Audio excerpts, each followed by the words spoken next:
जय हिंद. नमस्कार. मी संकेत कांते तुम्हा सर्वांचं पुन्हा एकदा स्वागत करतो आपल्या यूट्यूब पेजवरती. तर बघा, आपण जर पॉलिटीचा स्टडी करायला सुरुवात केली होती, त्याच्यामध्ये आजचं आपलं लेक्चर जे आहे 7वं असणार आहे. आणि 7व्या लेक्चरमध्ये आपल्याला काय बघायचं आहे, भारतीय संविधानाचा भाग 3 म्हणजेच आपले मूलभूत हक्क. बघा, भाग 3 मूलभूत हक्क, यालाच संविधानाचा आत्मा म्हटलं जातं, यालाच मॅग्ना कार्टा असे सुद्धा म्हटलं जातं. याच्या भारतीय संविधानामध्ये सर्वात महत्त्वाचा जर कुठला भाग असेल तर तो कलम 12 ते 35 हा आहे. बघा, याच्यामुळे सामान्य नागरिकाला मिळणारे जे हक्क आहेत हे आपल्याला कळतं.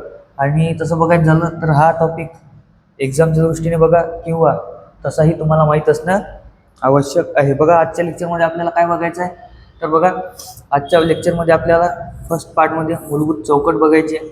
त्याच्यामध्ये मॅग्ना कार्टा म्हणजे काय नेमकं, कलम 12 राज्याची व्याख्या काय आहे, कलम 13 न्यायिक पुनरावलोकन काय आहे. त्यानंतर भाग 2 मध्ये हक्कांचे 6 गट बघायचे आहेत आपल्याला. त्याच्यामध्ये समता व स्वतंत्रता असेल, शोषण धर्म शिक्षण असेल, घटनात्मक उपाय असेल. तिसऱ्यानंतर आपल्याला बघायचा आहे भाग 3 आजच्या लेक्चरचा, तो म्हणजे UPSCचे जे आन्सर रायटिंग आहे त्याच्यासाठी तुम्ही काय करू शकता. तर बघा, बघत असताना मूलभूत हक्क जे आहेत हे आपल्याला बघायचे आहेत. बघा, भाग 3 याचा काय बघायचा आपल्याला. सर्वात प्रथम परिचय बघा, याचा स्रोत आणि घटनात्मक स्थान काय आहे. तर याचं जे स्रोत आहे हे कुठून घेतलेलं आहे आपण, हे अमेरिकन राज्यघटनेतील आहे. आता अमेरिकेच्या राज्यघटनेमध्ये आपल्या मूलभूत हक्काप्रमाणेच काय आहे, बिल ऑफ राईट्स आहे. आणि त्याच्याचकडून आपण प्रेरित होऊन आपल्या भारतीय संविधानामध्ये मूलभूत हक्क, आपले जे फंडामेंटल राईट्स आहेत ते घेतलेले आहेत. बघा, संविधानाचा भाग 3 कलम 12 ते 35 दरम्यान समावेश आहे. याचा समावेश भाग 3 आणि मूलभूत हक्क याचा समावेश कशामध्ये आहे, भारतीय संविधानातील कलम 12 ते 35 मध्ये आहे. भारताचा मॅग्ना कार्टा, बघा भाग 3ला भारताचा मॅग्ना कार्टा म्हटले जाते. बघा, मॅग्ना कार्टा म्हणजेच काय, तर संविधानाचा त्याला आपण आत्मा सुद्धा म्हणू शकतो. बघा, याचा मुख्य उद्देश काय होता, राजकीय लोकशाही प्रस्थापित करणे आणि कायदे मंडळ व कार्यकारी मंडळाच्या अनियंत्रित अधिकारांवर मर्यादा घालणे. जर आपल्या भारतामध्ये आपल्याला माहिती आहे 3 मंडळ काम करत असतात, एक कायदे मंडळ, एक कार्यकारी मंडळ आणि तिसरं म्हणजे न्यायमंडळ. आणि त्याच्यामध्ये सुद्धा आपल्याला माहिती आहे की आपल्या भारतीय संविधानाने जे न्यायमंडळ आहे हे कसं ठेवलेलं आहे, स्वतंत्र ठेवलेलं आहे. तर बघा, त्याच्यामध्ये कायदे मंडळ आणि कार्यकारी मंडळ. आता कायदे मंडळामध्ये सुद्धा काय आहे, पक्ष आणि विपक्ष आहेत, पण कार्यकारी मंडळामध्ये कोण आहे, फक्त पक्ष आहे. म्हणजेच जी पार्टी निवडून येते, जी पार्टी सत्तेमध्ये असते किंवा जी सध्या भारताचा कारभार चालवत आहे ती पार्टी कशामध्ये आहे, कार्यकारी मंडळ आहे. तर बघा, त्या कार्यकारी मंडळाने किंवा कायदे मंडळाने कुठल्याही प्रकारचे मिसबिहेवियर न करता यावं, त्यासाठी काय केलेलं आहे, आपल्याला जे आहेत हे हक्क देण्यात आलेले आहेत. बघा, ह्याची मूलभूत हक्कांची मुख्य वैशिष्ट्ये काय आहेत, तर बघा, स्वरूप आणि व्याप्ती अमर्याद नाहीत. म्हणजेच काय, हक्कांवर रास्त बंधने म्हणजेच घालता येतात. असं आहे का, तुम्हाला जे हक्क दिलेले आहेत त्याच्यावरती काय आहे, त्याच्यावरती कुठं ना कुठं काही ना काही प्रकारची जे बंधनं आहेत किंवा त्याच्यावरती काही अटी असतील त्या लागू आहेत. न्यायप्रविष्ट म्हणजेच जस्टिसेबल आहेत. याच्यासाठी तुम्ही काय करू शकता, सरळ सर्वोच्च न्यायालयामध्ये काय मागू शकता, दाद मागू शकता. आणि ते कशा अंतर्गत, कलम 32 अंतर्गत तुम्हाला सर्वोच्च न्यायालयामध्ये जाता येतं. बघा, कायमस्वरूपी नाहीत.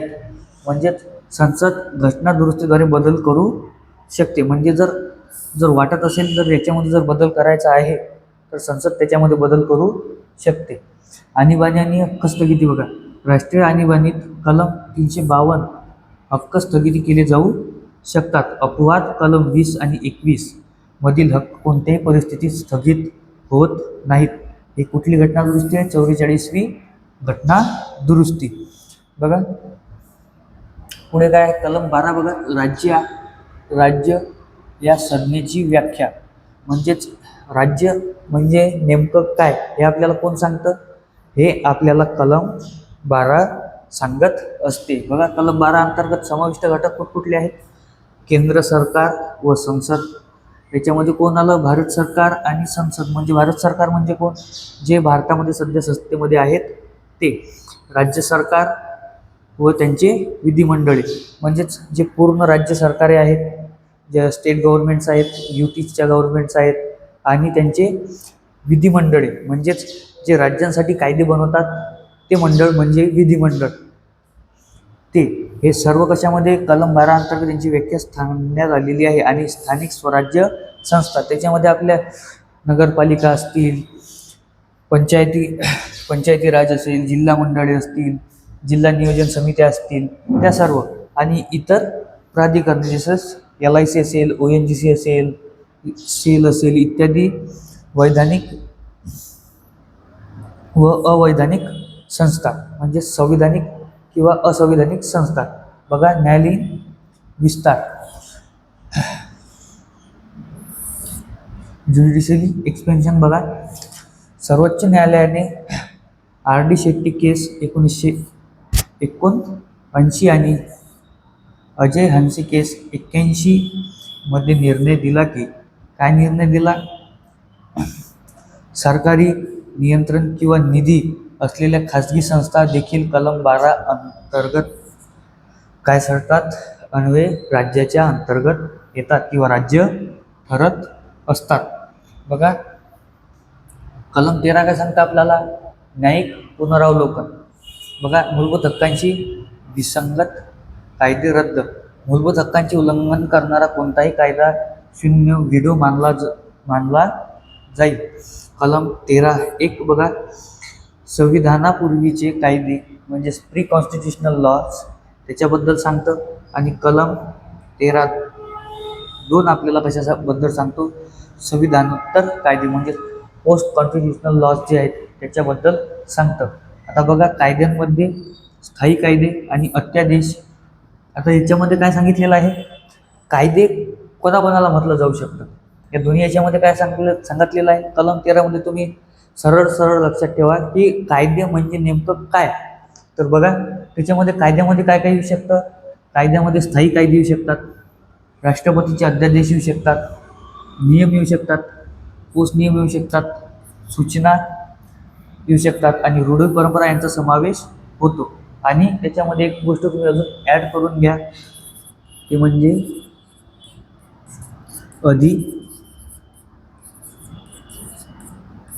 सूचना सुद्धा याच्यामध्ये येतात.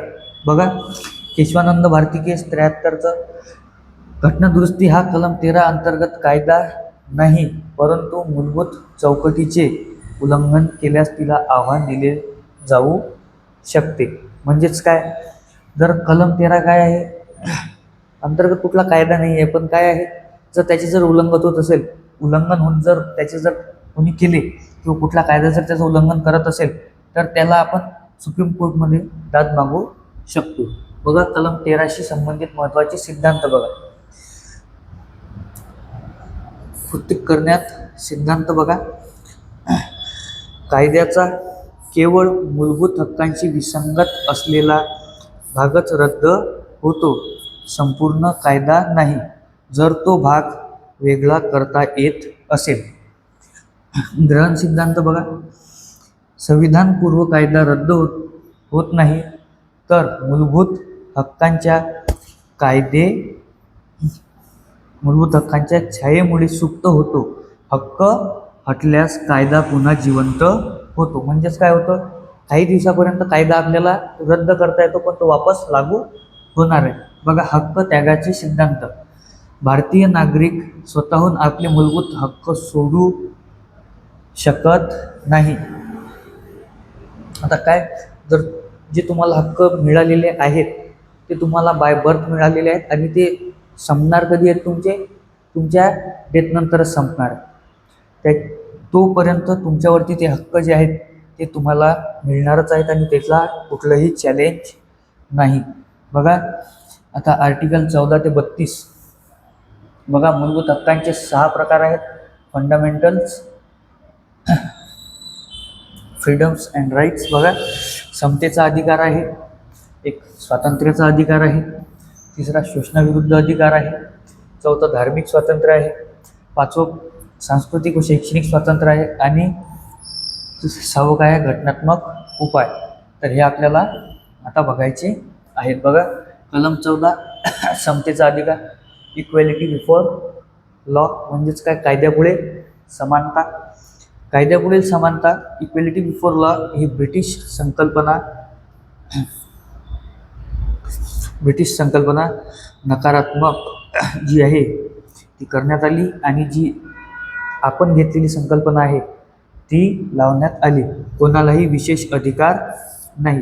बघा, जर एखादा गुन्हा जर मी करत असेल किंवा तुम्ही करत असाल तर आपल्या दोघांना काय होणार आहे, शिक्षा सारखीच होणार आहे.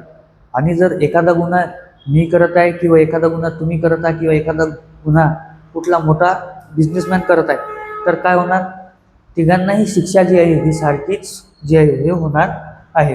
बघा, सर्व व्यक्ती कायद्यापुढे समान आहेत. हे म्हणजे कायद्यापुढे जर कुठला जर एक टॉप क्लास इंडस्ट्रियलिस्ट असेल, बिझनेसमॅन असेल किंवा एक लोअर क्लास व्यक्ती असेल, जर दोघांनी जर गुन्हा केला असेल तर दोघांना जी शिक्षा आहे ही सेमच होणार.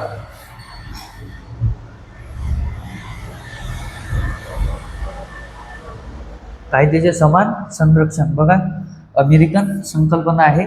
बघा, समान परिस्थितीत सर्वांना समान वागणूक म्हणजेच कोणी कितीही मोठं असो किंवा कोणी किती छोटा असो, सर्वांना जे हे कायद्यापुढे काय केलेलं आहे, संविधानाने समान मानलेलं आहे. वर्गीकरणास परवानगी.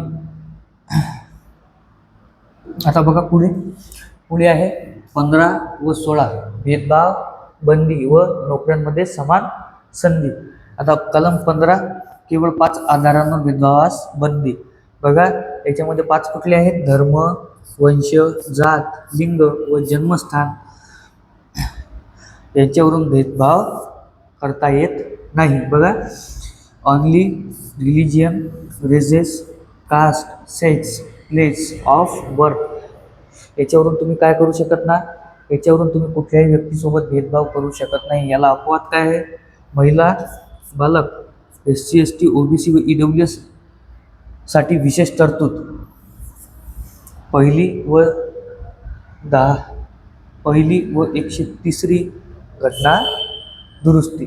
बघा, कलम 16 सार्वजनिक रोजगारात समानता म्हणजेच ज्या गव्हर्नमेंट्स वॅकन्सीज असतील, गव्हर्नमेंटच्या ज्या जॉब असतील याच्यामध्ये सर्व कास्टना जे आरक्षण मिळालेलं आहे काय आहे, हे सार्वजनिक रोजगारात सर्वांना काय देण्यात आलेली आहे, समानता करून देण्यात आलेली आहे. बघा, कलम 17 व 18 अस्पृश्यता निवारण व पदव्यांची समाप्ती. बघा, कलम 17 अस्पृश्यता निवारण. अस्पृश्यतेचे कोणतेही स्वरूपातील आचरण पूर्णपणे निषेध. संविधानात अस्पृश्यता शब्दाची व्याख्या दिलेली नाही. नागरी हक्क संरक्षण कायदा 1955 अन्वये गंभीर गुन्हा आहे. म्हणजे काय, जर तुम्ही आता अस्पृश्यतेचा तुम्ही कुठं जर वागले तर त्याच्यामध्ये आपल्याला बघायला मिळेल जे पूर्वी चातुर्वर्ण व्यवस्था होती त्याच्याप्रमाणे जर तुम्ही आजही वागत असाल तर तुमच्यावरती जर कोणी कंप्लेंट केली तर तुमच्यावरती काय होते, केस होते. बघा, कलम 18 काय सांगतो आपल्याला, पदव्यांची समाप्ती. लष्करी व शैक्षणिक पदव्यांव्यतिरिक्त व इतर सर्व पदव्यांवर टायटल्स म्हणजेच लष्करी व शैक्षणिक म्हणजे टीचर्स आणि जे आर्मीमध्ये ज्या पदव्या आहेत त्या व्यतिरिक्त सर्व पदव्या काय करण्यात आल्या आहेत, बंद करण्यात आल्या. हे कुठल्या केसमुळे झालं, बालाजी राघवन केस 1996. भारतरत्न, पद्म पुरस्कार हे टायटल्स नसून काय आहेत, त्यांना मिळालेले आपण काय म्हणू शकतो, सन्मान आहेत, त्यांचे डेकोरेशन्स आहेत. बघा, स्वातंत्र्याचा अधिकार, राईट टू फ्रीडम. बघा, कलम 19, 6 मूलभूत स्वातंत्र्य केवळ भारतीय नागरिकांना प्राप्त. 6 मूलभूत स्वातंत्र्य कलम 19 1A ते G मध्ये देण्यात आलेले आहेत. राष्ट्रहित, सुरक्षा, सार्वजनिक सुव्यवस्था राखण्यासाठी कलम 19 2 अन्वये रास्त बंधने लादता येतात. म्हणजे जर स्वातंत्र्य, जर कुठलेही देशविरोधी जर देशाचे जर संरक्षण करायचे आहे तर त्याच्यासाठी तुम्ही काय करू शकता, जे 6 हे आहेत आपल्याला मिळालेले मूलभूत स्वातंत्र्य, ते आपण काय करू शकतो, ते थोडेसे त्याच्यामध्ये काही बदल किंवा त्याच्यामध्ये काही अटी ज्याच्या लागू करू शकतो. कलम 20, 21, 22च्या थोडक्यात परिचय बघा. कलम 20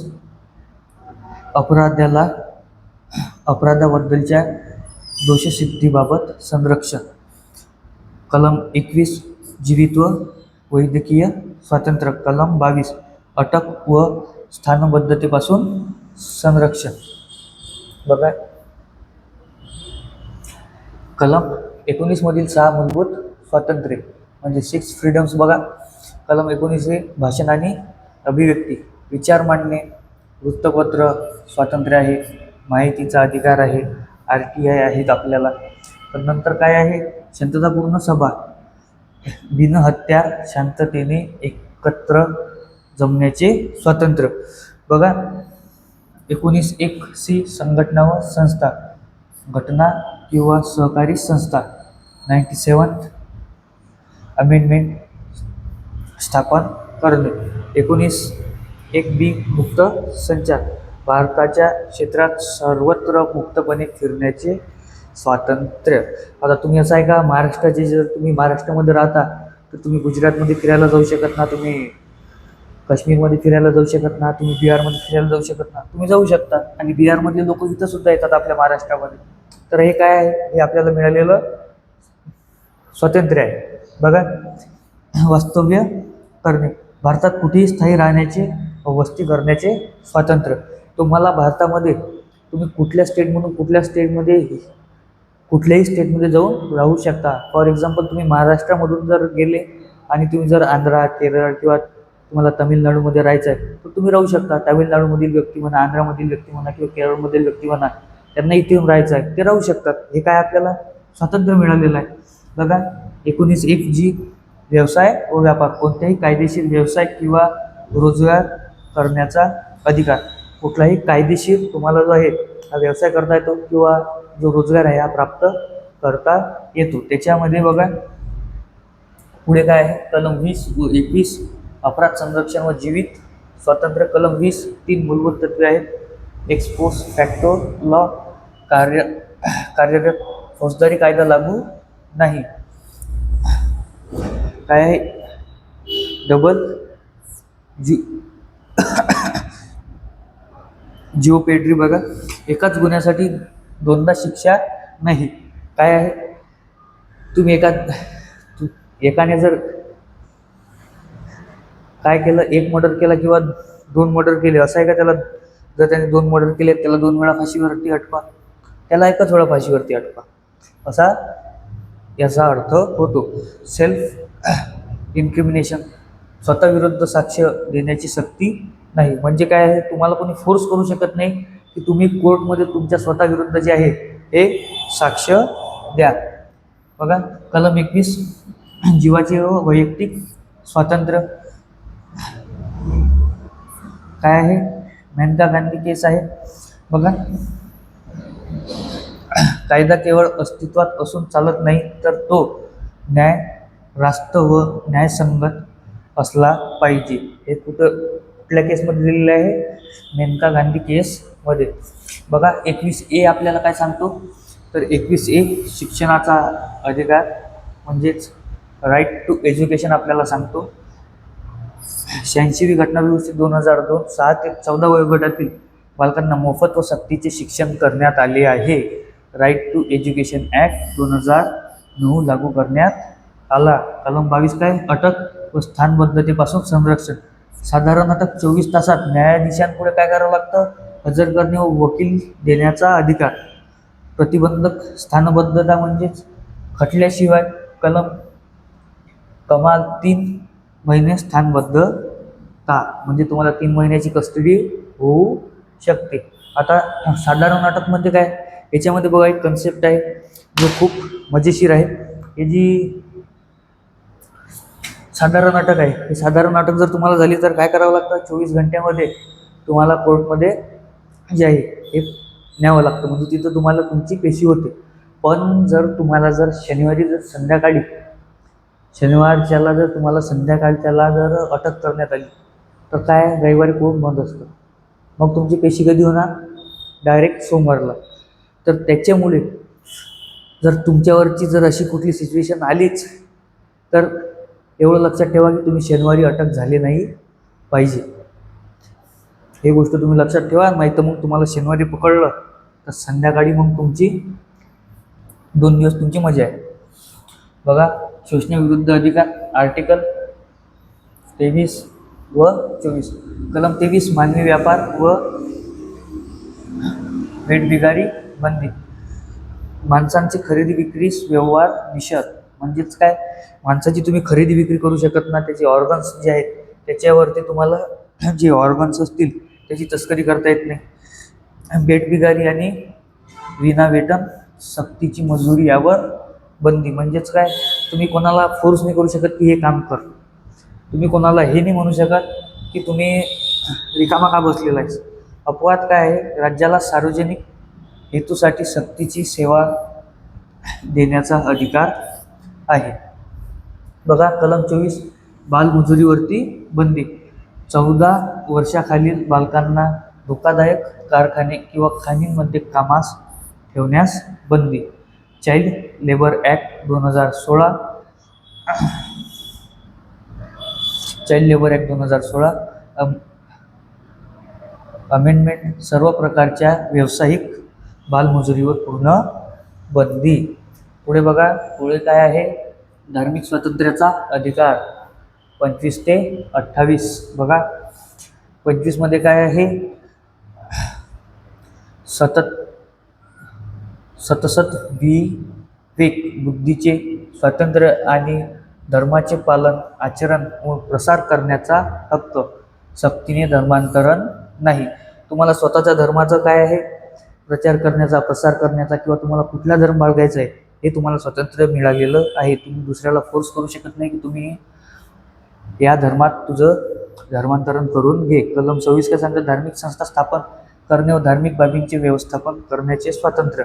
म्हणजेच तुम्ही तुमची धार्मिक संस्था जी आहे ते स्थापन करू शकता, त्याच्यामध्ये तुम्ही धर्माचा प्रसार करू शकता. तुम्हाला जे आहे ते काय आहे, व्यवस्थापन करण्याचा अधिकार आहे. ते मॅनेज, धर्माच्या ज्या गोष्टी आहेत, तुमचे जे रिलिजियस गोष्टी आहेत त्या गोष्टी तुम्हाला मॅनेज करण्याचा सुद्धा अधिकार आहे. बघा, कलम 27 काय सांगते, कलम 27 कोणत्याही विशिष्ट धर्माच्या प्रसारासाठी कर म्हणजेच टॅक्स देण्याची सक्ती नाही. म्हणजे काय, धर्माच्या प्रसारासाठी तुमच्याकडून कोणी जबरदस्ती जे आहे पैसे घेऊ शकत नाही. कलम 28 पूर्णपणे सरकारी निधीवर चालणाऱ्या शैक्षणिक संस्थांमध्ये धार्मिक शिक्षणास बंदी. आता बघा, पूर्णपणे याच्यामध्ये काय दिलेलं आहे, पूर्णपणे सरकारी निधीवर. आता सरकारी पैशांवरती म्हणा किंवा सरकारी फंडिंगवरती जे स्कूल कॉलेजेस चालतात, जे गव्हर्नमेंट कॉलेजेस आहेत, त्याच्यामध्ये कुठल्याही प्रकारचं धार्मिक शिक्षण नाही. पण जे सेमी गव्हर्नमेंट आहेत, निमसरकारी, ज्याला आपण काय म्हणतो, निमसरकारी,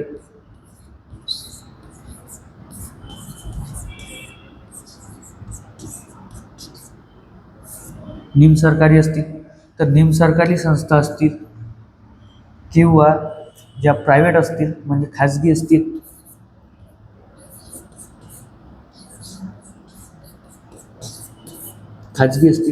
याच्यामध्ये काय आहे बघा, निमसरकारीमध्ये जे आहे हे स्पेशल परमिशनवरती जे आहे हे तुम्हाला धार्मिक शिक्षण देता येतं. म्हणजेच बाय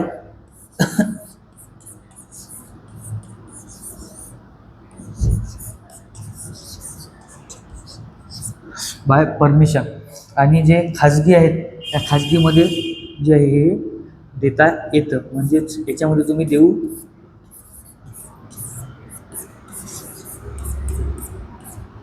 शकता. बघा ही गोष्ट लक्षात ठेवा. पुढे बघा सांस्कृतिक व शैक्षणिक अधिकार आर्टिकल 19 आणि 30. बघा 19 मध्ये काय आहे? कलम 19 अल्पसंख्याकांच्या हितांचे संरक्षण. भारतातील नागरिकांच्या कोणत्याही घटकाला आपली भाषा, लिपी आणि संस्कृती जतन करण्याचा अधिकार आहे. तुम्हाला तुमची जी भाषा असेल, फॉर एक्झाम्पल जशी आपली मराठी भाषा आहे, हिचं आपण जतन करू शकतो. हिचं आपण काय करू शकतो? आपल्या लिपीचं जतन करू शकतो. आपली जी संस्कृती आहे, आपलं जे कल्चर आहे, त्याचं आपण जतन करू शकतो. बघा सर्वोच्च न्यायालय स्पष्टीकरण काय आहे? कलम 29 केवळ अल्पसंख्याकांसाठीच नाही तर बहुसंख्याक नागरिकांच्या सर्व घटकांसाठी लागू होते. म्हणजेच हे जरी अल्पसंख्याकांसाठी सांगितलेलं असेल, पण हे कशासाठी लागू आहे? हे सर्वांसाठी लागू आहे. काय? सर्वांसाठी लागू आहे. कलम 30 बघा अल्पसंख्याकांचे शैक्षणिक आणि संस्था हक्क. धार्मिक व भाषिक अल्पसंख्याकांना आपल्या आवडीचे शैक्षणिक संस्था स्थापन करण्याचा व चालवण्याचा अधिकार. तीच संविधानात अल्पसंख्याक शब्दाची स्पष्ट व्याख्या केलेली नाही. आता बघा जर कोणी आपल्या भारतामध्ये जे आहेत ह्या बऱ्याचशा ज्या कास्ट असतील ह्या कशामध्ये येतात? ह्या मायनॉरिटीमध्ये येतात. ज्या मायनॉरिटीमध्ये येतात त्यांचं काय करता येतं? त्यांना स्वतःच्या शैक्षणिक संस्था स्थापन करता येतात. त्याच्यामध्ये ते त्यांच्या हिशोबाने शिक्षण देऊ शकतात आणि अशा बऱ्याचशा गोष्टी ज्या आहेत ते त्यांच्या हिशोबाने करू शकतात. कलम 32 बघा घटनात्मक उपायांचा अधिकार. डॉक्टर आंबेडकरांचे विधान. कलम 32 हा संविधानाचा आत्मा आणि त्याचे हृदय आहे. कारण या कलमाशिवाय इतर सर्व मूलभूत हक्क अर्थहीन ठरतात. म्हणजे जर तुमच्या कुठल्या मूलभूत हक्काचं उल्लंघन जर झालं तर तुम्हाला कलम 32 अंतर्गत न्यायालयामध्ये किंवा सर्वोच्च न्यायालयामध्ये काय करता येते? दाद मागता येते. पण जर हे कलम 32च नसतं तर तुम्ही दाद मागायला गेले कुठे असते? तर विषय हा आहे. त्याच्यामुळे याला काय म्हणण्यात आलं? त्याला संविधानाचा आत्मा आणि हृदय म्हणण्यात आलं. थेट सर्वोच्च न्यायालयात जाण्याचा हक्क जो आहे आपल्याला दिलेला आहे. बघा पुढे काय आहे? घटनात्मक गटर्स. बघा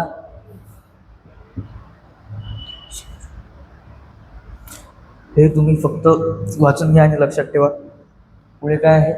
मूलभूत हक्कांचा संरक्षक म्हणून सर्वोच्च न्यायालय. बघा संरक्षक व जमीनदार, डिफेंडर अँड गार्डियन. सर्वोच्च न्यायालय हे नागरिकांच्या मूलभूत हक्कांचे रक्षक आणि जमीनदार आहे. कलम 32 थेट सर्वोच्च न्यायालयात दाद मागण्याचा अधिकार आपल्याला देते. जनहित याचिका म्हणजेच PIL. सर्वोच्च न्यायालयाने हक्कांची व्याप्ती वाढवण्यासाठी PIL संकल्पना विकसित केली. बघा कलम 33, 34 आणि 35 हक्कांवरील मर्यादा. 33 सशस्त्र दल म्हणजेच त्याच्यामध्ये आर्मी असेल, आपले जे गुप्तहेर असतील, त्याच्यामध्ये जे IB असेल, रॉ असेल किंवा ज्या सर्व फोर्सेस डिफेन्स रिलेटेड काम करतात, ज्या संरक्षण रिलेटेड काम करतात, त्याच्यावरती काय आहे? संसद कायदा करून सैन्य, पोलीस आणि गुप्तचर संस्थांच्या कर्मचाऱ्यांच्या मूलभूत हक्कांवर मर्यादा घालू शकते. म्हणजेच जे डिफेन्स रिलेटेड असतील, जे ॲज अ स्पाय काम करत असतील, म्हणजेच R&AW मध्ये काम करत असतील किंवा IB मध्ये काम करत असतील, त्यांचे जे मूलभूत हक्क आहेत हे कसे आहेत? हे मर्यादित आहेत. कलम 34 आपल्याला काय सांगतो? लष्करी कायदा म्हणजेच